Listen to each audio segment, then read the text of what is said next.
अपने शौहर की कदर कीजिए। एक मर्द की अपनी ज़रूरियात ज़्यादा नहीं होती।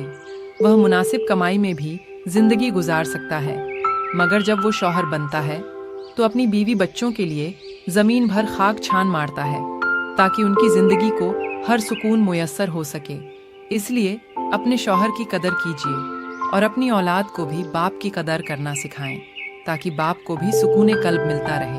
किन बातों से, किस लिबास से और जिन कामों से उसको तकलीफ पहुंचती है वह बिल्कुल न करे, न शौहर के सामने और न ही उसकी गैर मौजूदगी में। और जिन चीज़ों से वो खुश होता है, जिस किस्म के लिबास से मुसर्रत महसूस करता हो वही पहने। जो खाना पसंद करते हों वही बनाएं। जिन रिश्तेदारों के घर जाने से मना करते हों वहाँ जाना कतन ममनू होना चाहिए। शौहर को एक खूबसूरत और खूबसीरत इंसान पाओगी, क्योंकि इस महंगाई और परेशानी के दौर में आपको दुनिया की खाक छान कर घर में सब सहूलियात मुयस्सर करके आपकी ज़िंदगी को पुरसुकून बनाने में लगा होता है।